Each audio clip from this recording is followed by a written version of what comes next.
Okay, so on to this, the most important chemical reaction on this planet. So anybody want to say what they think it is?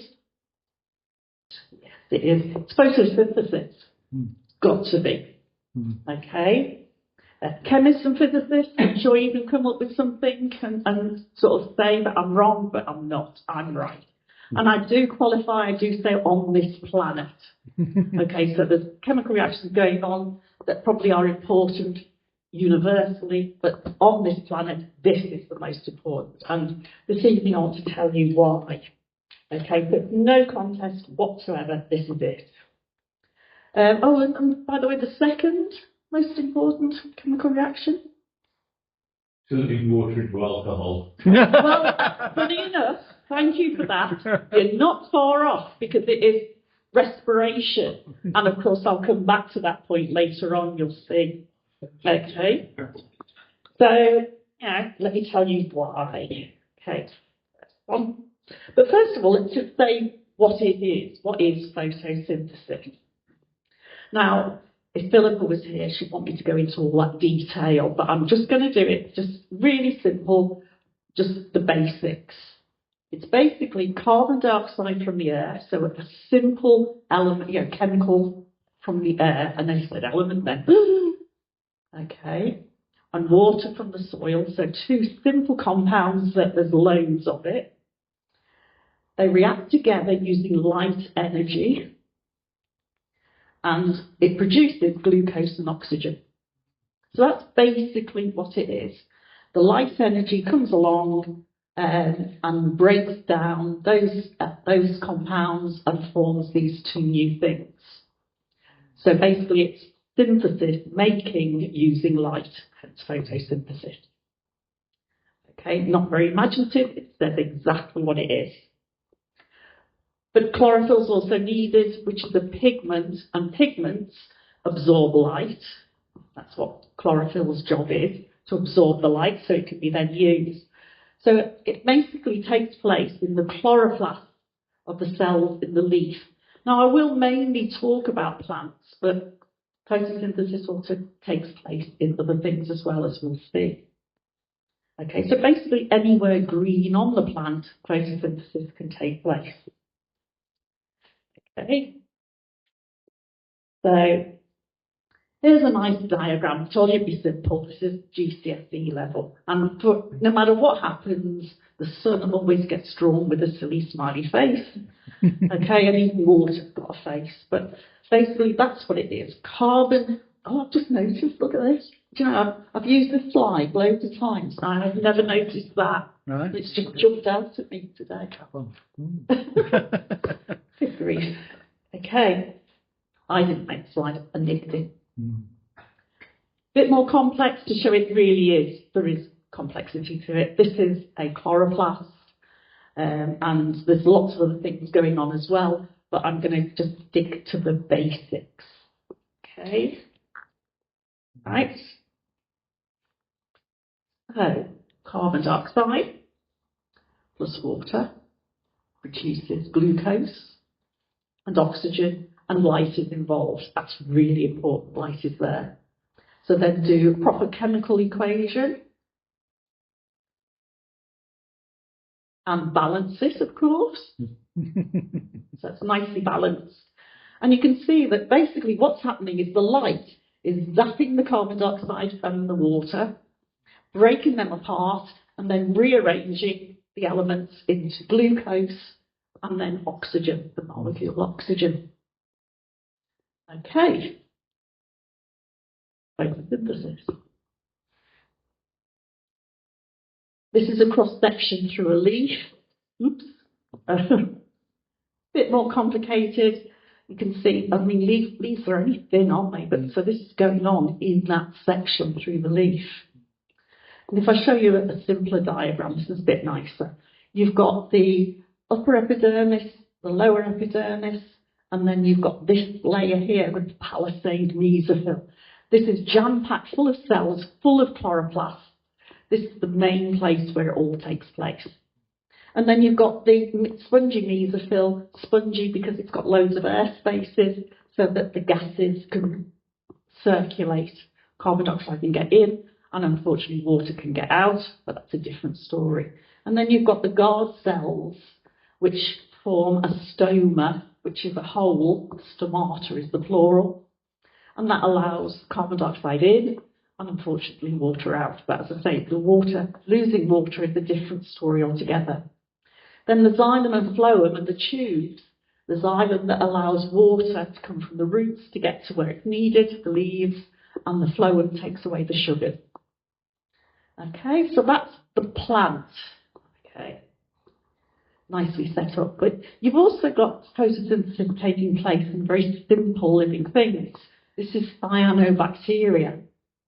And this bacteria, tiny little cells, almost a cell, not quite, but near enough a cell, and photosynthesis takes place in these cyanobacteria, and we'll see why they're important in a bit.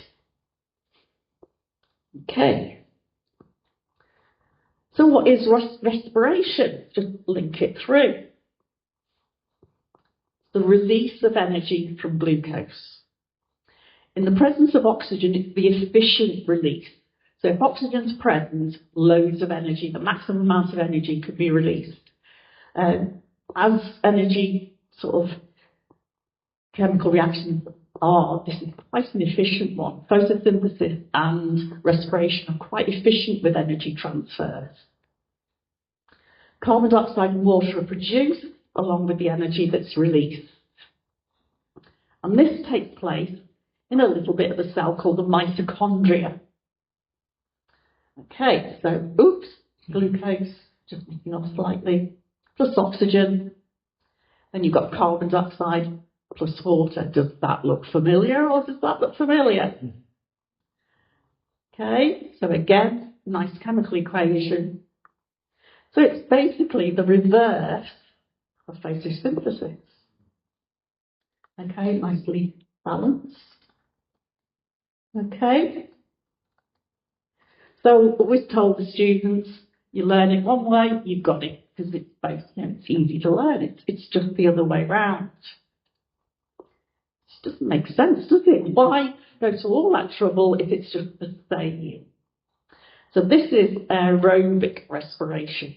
So remember John's point, we'll see that later. This is aerobic respiration. And it takes place in the mitochondria. And these mitochondria are, again, quite complex. They have their own DNA, which can be important for things, but this is where it takes place. Okay. This might be the one, John. This is what you mentioned, glucose. But if you notice, this time, there's no oxygen. So when oxygen is not present, respiration can still take place. It's not completely broken down and you end up with glucose, with alcohol and carbon dioxide. So there's loads of energy still trapped in the alcohol. A little bit of energy is released, and this is called anaerobic respiration. Okay, so yes, respiration is important, but there's not as much energy released. But there's quite a few things, including us. We can respire in this way, but we don't produce alcohol, we produce lactic acid. And if you've done vigorous exercise, you know that can cause cramp, apparently. Oh, students usually laugh when I say that, because I'm implying that I don't exercise, so I don't know. Thank you. Okay, so why? Well, basically, light energy can't be used for work. So, in other words, I'm talking about the work of the cell.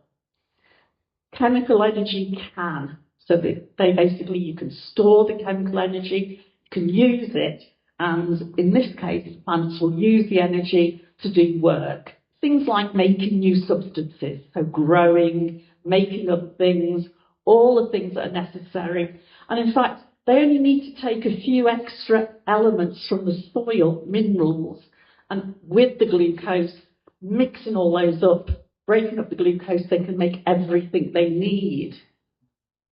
Okay. Transporting substances around, that needs energy. And again, only chemical energy can be used. So that's why you need both of these reactions. So in other words, it's needed so that the living thing, the plant, can live. Okay, they are energy transducers for your physicists amongst us. Okay, they're changing one form of energy into another. So it's a good job they are, aren't they, if you think about it. So basically, why is it important? So let's start the journey off and the list of why it's important. First thing, it's obvious, isn't it? Food. They produce glucose. So plants take in carbon dioxide and water to produce glucose for themselves. But of course, animals can come along and eat them. And we do, don't we? We eat them. Okay, so we can use this glucose because we can't use, there are no animals that can take the light energy and can convert it to glucose. And then we can use that glucose for all sorts of other things. So basically, the first main point, no plants, no food. Can anyone think of anything that contradicts that? Okay, can any living thing live without plants? So plants evolved first, and that led the way to animals. Okay. And in case you didn't know what plants and food look like, I thought I'd put a picture of lots of plant food. Okay, nice healthy plant food there. And then, of course, don't forget the animals that eat those plants. So I put a few of those up there. Okay. And then, of course, a nice food chain to show that everything relies on the producer, the plants. Okay, and again, look, I haven't been able to find a nice one without seeing the sun with a happy face. Okay. So everyone okay with that so far? Yeah. Okay with that? Okay, so number 2. And this is probably one again, you're thinking, yeah, it's got to be. They produce oxygen. Remember, they take in carbon dioxide and water to make glucose, and oxygen is then produced. But they're actually using it for themselves. Because remember, the oxygen for efficient respiration, they use it for that. So they're taking it in and using it themselves. However, they are so efficient that there's loads and loads of oxygen left over, which means they release oxygen into the atmosphere, which means that animals can then use it then for, obviously we can use it for respiration. So no plants, no oxygen. And we know that because of, global warming and all the problems that that's causing. But again, come back to that. So again, plants evolve first, and animals. Okay, that's 2, that's the obvious ones. Now I'd like us to go back in time. A long way back in time. And I'd like to say to you that photosynthesis is actually responsible for changing the atmosphere on this planet. Without photosynthesis, there's no way any living thing could live on this planet. They changed the atmosphere. Earlier, it contained methane and carbon dioxide, plus loads of water. And it was very warm. Okay? A bit like Venus is at the moment. Loads of methane, loads of carbon dioxide. And if we're not careful, it's going to be like the Earth is going to be if we keep messing it up and increasing the carbon dioxide the way we are. And we know the tiny bit, the amount of carbon dioxide in the air, there's only about, 0.2%. Tiny bit of percent of carbon dioxide in the air. And yet that is causing, a slight increase is causing global warming. So imagine a time when there was loads of it. The atmosphere was mainly methane and carbon dioxide. And then there was loads of water. And basically it was quite warm. But not quite right yet. You realise we're called an M-class planet, and every planet out there that they find is called an M-class planet, because it's classified as being just right.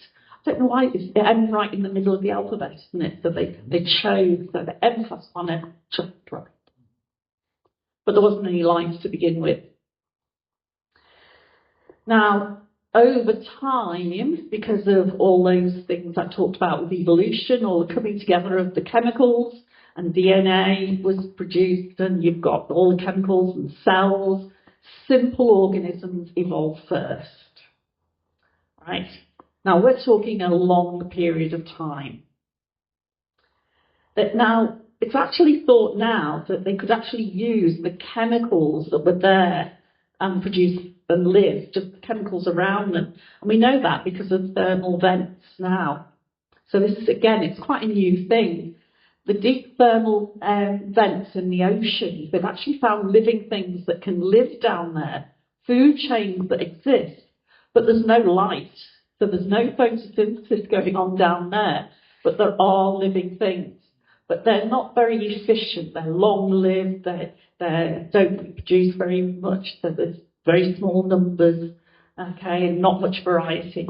But they're there. So living things could exist without the use of light, without photosynthesis, but they wouldn't sort of survive very long. But because of a simple mistake in the DNA, a pigment was produced, a purple pigment. Okay, a purple one. So this pigment, again, all pigments absorb light. This again converts, it's the same sort of reaction, and then oxygen, but just a bit of oxygen was produced. So this went on a long time, so a long time later, and I mean a very long time. We're talking millions and millions and millions of years. Okay, that's events. We end up with something called the purple Earth. Now, has anybody heard of this theory, the purple Earth? It is quite new.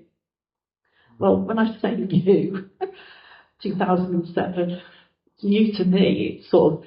It's only really been since then that talked about it, scientists have talked about it. But this molecular biologist, right, I've been trying to practice saying his name, but Gautrey das Sama, and I'm sure that is not pronounced right at all, but I'm not sure. But this biologist came up with this theory, PEH, Purple Earth Hypothesis. So what they've said is that these earliest forms of life were based on this very simple pigment, okay, a porphyrin-based chlorophyll, so slightly different chemical. Now, don't forget, DNA is the code for protein. Pigments are protein. So you've only got, the slight difference can change it. So purple Earth rather than our green one that we've got now. So this is estimated to have occurred 3.5 to 2.4 billion years ago. That is a long time. Very long time. Okay, there's a bit of a clue. It's prior to the Great Oxygenation Event. I wonder what that is. Okay. Now, we need a bit of proof of this. Okay, to find the notes again. We do this and forget where I'm up to. There we are. This is a picture of bacteria that live on the Earth now. It's called halobacteria. It's an extremophile. These are amazing bacteria that live in extreme conditions. Halobacteria means it lives in very salty conditions. Nothing else can live there, just these. And they have this purple pigment, this retinol, that can actually absorb the light, and they can do this very primitive type of photosynthesis and live in these conditions. So there's a bit of proof, okay? So again, over a long period of time, and they have actually found in old archaeal membrane components, so in those really old rock, they have actually found sediments and substances very like this purple pigment. So that there is evidence out there. Okay. So this all led just before the Great Oxygenation event. I'm not going to leave that on. Okay.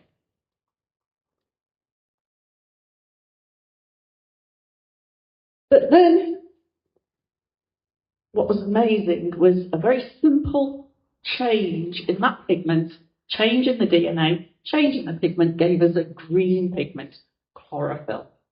Now, chlorophyll traps different wavelengths of light, more energy going into the reaction means a much more efficient chemical reaction and loads more oxygen produced.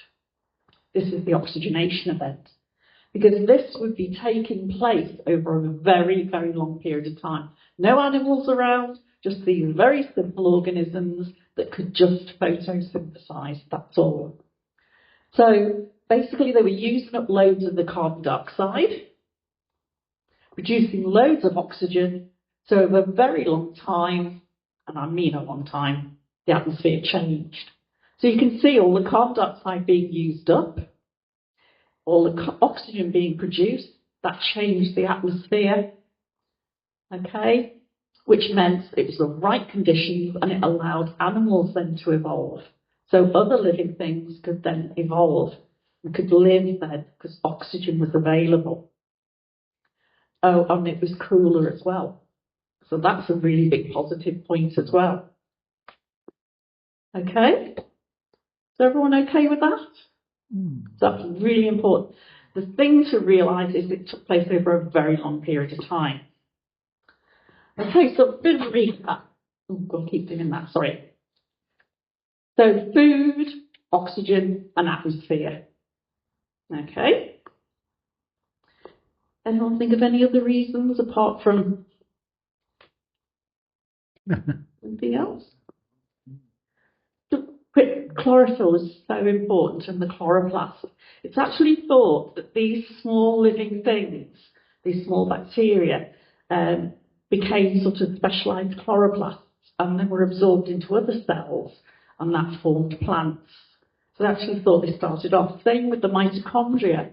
They thought they were simple living things and they were absorbed into other cells. So they all joined together, if you like, and became more complex organisms. Okay, but don't forget there are other living things. This is a picture of euglena, which is a single-celled living thing which photosynthesizes. So there's a lot of different things out there, cyanobacteria, euglena, that can actually, we can think that that's how simple life, the first life, must have been like. Okay, and there's just another picture. It's very simple. Photosynthesizing and changing the atmosphere. Okay, so let's look at some other reasons then. So now we've got oxygen available for animals. And remember, respiration, again, was used by these other living things. But this is, again, it got more complex, more efficient, the same as photosynthesis did. And as I say, that's why we think that these living things became the mitochondria, because they've got their own little DNA in those. So it's sort of linked to a living thing. Not sure, it's just a theory though. So loads of oxygen produced, and obviously the carbon dioxide being used up meant, and don't forget, respiration produces carbon dioxide, but it's used up much quicker. So, and a lot of the carbon dioxide that's used is fixed into the living thing. So it becomes part of the living thing. It's not out there in the atmosphere, which is what's happening at the moment. We're getting rid of all these living things and burning them and releasing the carbon dioxide into the atmosphere. So cool down. Life was easy now. So let's look at some other reasons, and these are mainly focused on plants. Okay, why plants are important, photosynthesis. So photosynthesis, without them, there'd be no plants. My first point I'd like to make is shelter. They're needed for shelter. Okay, now as you move on to evolution, but there's everything from the simplest seaweeds, simplest small things you always used for shelter, for all sorts of reasons, for building nests, for hiding, for avoiding being eaten, all sorts of things. So shelter. Okay? And I have to find a silly picture for that one. So that's all living things, using them for that. But of course, don't forget, early humans would have done the same thing, and they'd have also used them for shelter. But what else? Now most of these are focused on humans, why it's important, why plants and photosynthesis are important for us. Okay, so these next ones are mainly focused on humans. Fire. They burn. Okay, we know they burn. And of course, early humans used this to their advantage. They could use it to cook their food, to protect themselves against prey and from being eaten, and all sorts of things. And so that they could see in the dark and whatever. Huge advantage. But fire is also a really important way in which lots of living things are, if you like, are renewed. And it is part of the natural world. So another one. Materials. That links to our last talk, if you remember, because wood, using for timber frame buildings, really important. And we use it for all sorts of things, building. And here's just a few things, different materials we use. And I'm sure you can think of loads and loads of others. Loads of materials that are linked to photosynthesis. Huge numbers. I mean, rubber's not on there, for example. Honey is not on there, for example, that is a food. There's all sorts of things. Okay. Another one. Medicine. We all know about the willow tree, the willow and other things that are used where they found salicylic acid, which is used for aspirin. They now manufacture that. They don't usually take it from trees or from other plants. But there's loads of others. There's another example, digitalis from foxglove. And there's loads and loads of examples of where we get medicine from plants. And again, most of the time, these plants are producing it not for us. They're producing it because of photosynthesis. They're using the materials that they make in photosynthesis, and they're using it for themselves. Often they're used to deter predators, deter things from eating them, and so on. Okay? But don't forget, with this one, we're not actually the only living thing that actually uses plants for medicine. They've actually shown that chimps, for example, will seek out. And this one here has found some leaves. They pick particular leaves, particular things, and it's cleaning a wound that it's got on his arm. So lots of animals. I mean, we know what our dogs do. They hunt out certain things and eat grass to make themselves sick. There's all sorts of things. Animals other than humans use them for medicine. Okay. So again, a bit of a recap. Food, oxygen, atmosphere. And then we've got shelter, materials, and medicine. So what else? Okay. Plants for mental health. Yeah. I mean, that is just, been so much in the press. But it's not the only tree that people really focus on and feel they really need and have got a story to tell and is needed. People go there for their mental health. You're always encouraged to go out into nature. Improves your mental health. Walking out there, it does. So they're really very important for that.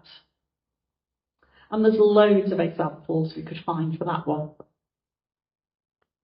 Okay. This isn't as long. When I just practiced this, it was going to be longer than this. History. Anyone recognise what that tree is? It is, yeah. Now, it's really sad because it is sort of pinned up. It's very much sort of being looked after. This is the major oak where they say Robin Hood would have sheltered or rested under. Whether or not, yeah, it's a different matter. But it's there. It's part of Sherwood Forest, and it is, something that people value, and so they're protecting it. They do it with lots of different trees. There's a yew tree somewhere in Scotland that basically is one of the oldest trees in the country, and they're protecting that one as well. And then, of course, you've got, anyone recognise that that's a local one? No. Pardon? Yeah. Yeah. Is it Charles the first or second sheltered there? Second. Future Charles. Yeah, not Charles the third. But yeah, so these, there are places and plants and trees in particular that are part of our history. Okay. For pleasure. Okay, you've only got to ask Philippa. I think that's why last time she wasn't here because of her sweet peas, wasn't it? But we grow all sorts of things just for our pleasure. We've got our gardens, we grow plants, we bring plants into our houses, pure pleasure. And also even veg growing. I mean, you can't say I grow my veg for feeding me, because half the time I've eaten everything by the time I've got back to my kitchen when I harvest it. So, but it's there, it's a pleasure, it's enjoyable, and I think lots of people find that. So plants are important. So photosynthesis, very much important for that. Okay, so we've got the main three, and then we've got the ones that are mainly concerned with humans. Okay, so it's not much left really.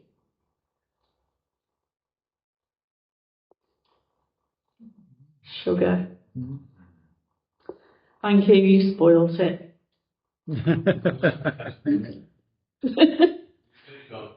Because, of course, plants are also very much important for producing alcohol.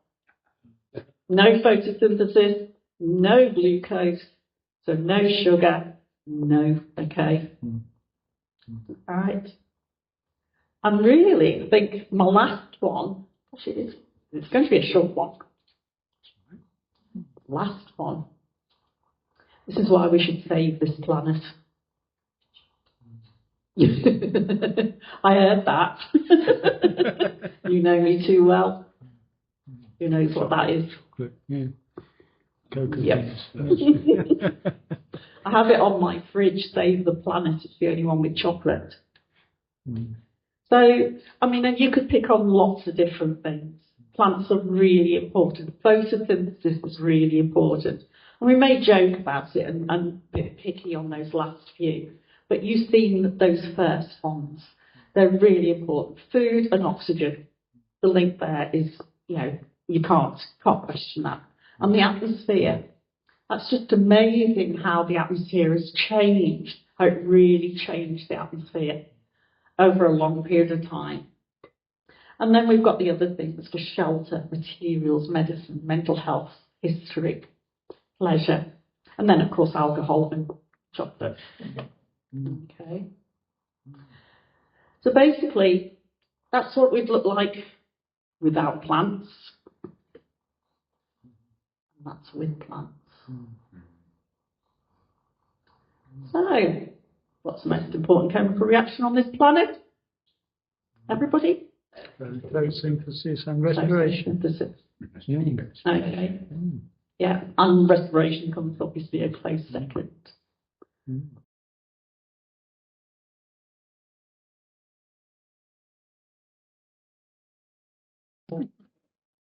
Okay. You said earlier that CO2 is about 2% now. Has there been a corresponding decrease in oxygen, or is that just a pure addition? It's not, isn't it, 0 point something, 0.2, I can't remember the exact figures, but it's a tiny amount. Yeah. But it's mainly because over the years the carbon has been fixed, so the carbon dioxide is fixed in the plant material.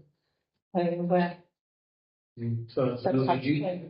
Pardon? That's another use then, isn't it? It's storage. Yeah. Storage your carbon, storage your water. Yeah, I didn't even link it to the effects of global warming and that side of things. So it's definitely another thing. Another important thing is that it's locked carbon into basically what's carbon sink. So it's locked carbon in all sorts of things, like material, algae, and sea, but much bigger, much more sort of. So yeah, it's another use. Has anyone else thought of any more uses? Just going on from the carbon capture, we tend to think of big trees as being the primary movers in that process, and regret all the deforestation that's occurring. But are there any primary candidates for CO2 capture? They found that the biggest is in the sea, the algae in the sea, and seaweeds and algae, much more than all the trees on land. And that the sea's really been ignored for a very long time, where we just shoved all our waste in there. So plastics and all sorts have been wrecking the ocean. So we've been wrecking that side of things as well, unfortunately. But yeah, they found that is much more important, much bigger, has a bigger impact than let's say things like the rainforests, because they're always quoted, aren't they? Yes, and I think seagrass is part of that. So, its migration will be important to us as well, I suspect. Yeah, because as it warms up, things like seagrass is moving. It's moving further north where it used to be. So yeah. Yeah. Anything else? Is there lots like coming out under the eye, like the Arctic and stuff like that, like carbon dioxide? Say again, sorry. You know, the carbon dioxide, it's best collected in the sea. What about in the Antarctic and the Arctic? Any flows and stuff, as that's melting, is that releasing more and more carbon dioxide? Some, yes. Yeah, because there's algae in there as well. So yeah. And of course, as they release gases that are trapped in the ice. And some of those, of course, have been there for a very long time. And again, they don't know what effects whatever's in there could have. You know, I've seen the science fiction movies, the X-Files and things where nasties are released. Got to think about these things. But they say permafrost is full of methane, and that's what they're all worried about at the moment. Yeah, and methane is the worst greenhouse gas, and it absorbs more heat than carbon dioxide does. Yeah. Because of course they always blame cows for that, don't they? They always cows farting, cows burping that has more of an effect than farting. Sorry, cows. But yeah, it's all sort of linked together. I mean, we don't know, I think, half of it at the moment, how we're affecting the earth. And it's because it's changing so rapidly. I mean, people say, well, look, sort of, I've just gone over how it's changed over time. There are times when carbon dioxide levels on this planet were really high. So what's the problem? But of course, that was over billions of years that changed. Whereas what we're doing is changing it within our lifetime. And it's changing quickly. And we can see the effects of that. I know some people can't, but I think we can. I believe that the warming is causing more methane to be released in the tundra regions. That's right. It'll probably increase methane if we all turn vegetarian, I suspect. Why? No, because it would be less, because there'd be less animals being farmed for food. Don't start me on vegetarianism. Yeah. Anything else? Have you got anything to share? Do you not believe that God is in control of all things? No. No. I don't You know, I don't have a you're belief. obviously an evolutionist, aren't you? Yeah. Yeah, I don't have a belief. I have evidence, look for evidence and science. Yeah, but have you found it? Because, you know, we're supposed to have come from monkeys or whatever. No, we've come from ancestors similar to monkeys, similar to apes. We haven't directly come from them. What are we developing into? We're really, because of human nature, we don't have the same evolutionary things against us anymore. For example, you know, sort of we can get plenty of food, so we're not restricted by food. We cure diseases, so we're not dying early because of diseases. So we're not under the same evolutionary pressures as most of the rest of living things. And I'm just going off on a tangent. They're crippling our economy with all these, you know, we call them exhaust pipes on cars and things like that. But somebody will set fire to an oil well, or China isn't they interested in, and Russia aren't interested. So, what little bit we're saving, everybody else is pumping into the atmosphere.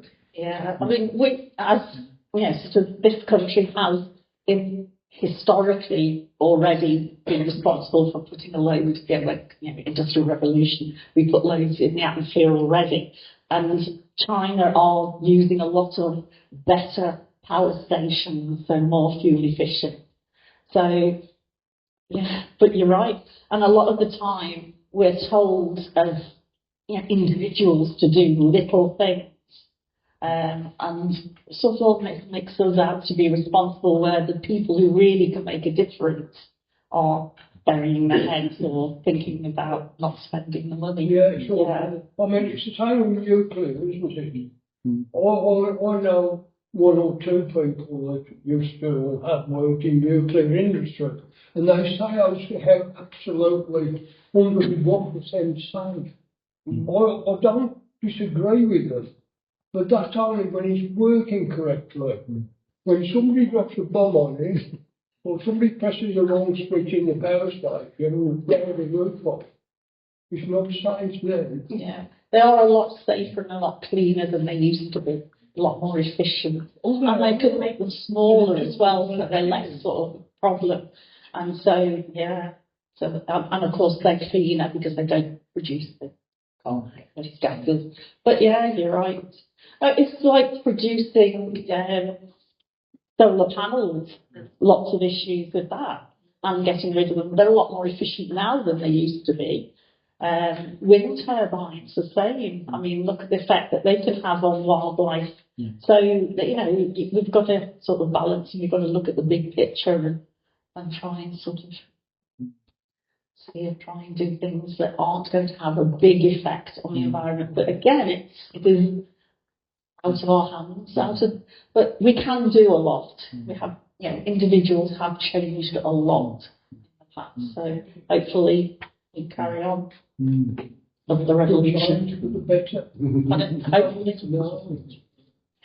But I mean, the big question is, where will we spend eternity? I'll answer that one. One of the things that I was thinking about when you were doing your talk about a shift from a carbon dioxide rich atmosphere to an oxygen rich atmosphere, and according to your theory, it takes place over billions of years or whatever, there are considerable natural selective forces going on there. John Mackay was talking about the effect of oxygen on us is dangerous in certain situations. You can over-oxygenate babies and things like that in hospitals. And John was talking about going down, was it 40 feet, John? Oxygen is poisonous below 40 feet water. What were you saying to me about the danger of oxygen and how toxic it is? Oxygen poisonous at 40 feet. 40 feet, yeah. So, you can say... it's a physical reaction. Yes. But well, it meant for a long time the Earth must not have been suitable at all for animal life. So when the levels, and there were times when the levels of oxygen got so high, that's why in the Carboniferous period you've got some huge dragonflies, with wingspans, sort of big insects, because they could survive because there was so much oxygen in the atmosphere. How could they fly? Well, they could fly because they had enough energy, and because of the oxygen, if they had plenty of oxygen, they could fly at those times because they could get the oxygen efficiently in their body. But as the oxygen levels decreased again, which they did, then they had to become smaller because they couldn't sustain that sort of size. But that's why we had big insects and huge ones, and spiders and millipedes and things, huge at one point in the Carboniferous period. So you would say that the high oxygen was driving that some of those changes that were going on in the insect world and so on. You're right, another evolutionary pressure, the different amounts of oxygen. And too much, of course, you've then got more spontaneous combustion, gets so high that things will just burn. Forest fires, So again, we're up there, right. How complex was the most of the original algae? I mean, can we reproduce that now with machinery, making oxygen from carbon dioxide? Well, they do. One of the things they're looking at is growing in huge vats algae to produce, Do it mechanically? Don't know. Because the organism must have been very, very complex, even originally. To be more complex than we as manufacturers, millions of years, 20 years later, can't do. So the original is still there in ponds, isn't it? There are some really primitive. No, because they sort of survive. There's no reason, there's no evolutionary pressure for them to change. So a lot of them are still there. And still like they used to be, but there are chemical reactions that produce oxygen. So there are means that we use to generate oxygen if we need it. Other than more efficient, I think, as well. The complexity must be amazing from the very first. Irreducible complexity, that it's going to live and produce oxygen and have a lifespan. All together, you can't have one like evolution. No, I think one of the slides shows a little bit of the complexity, and I think if we go to the A level, that's mainly GCSE level. If you go a bit further, you can see that there's different steps involved. There's enzymes involved, the chemical reactions, the chemicals are held in place. There's certain other things that are involved. So it is complex. There are actually different levels of complexity. There are actually molecular machines going on in our cells. The ADP, ATP system, which is like a circle, and it goes on. I used to know all that.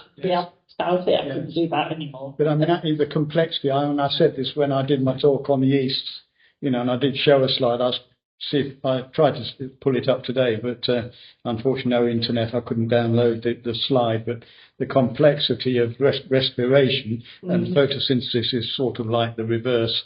It is absolutely amazing, and it's it is. And absolute miracle. It is. There are some amongst us who believe God created that, and along with the DNA.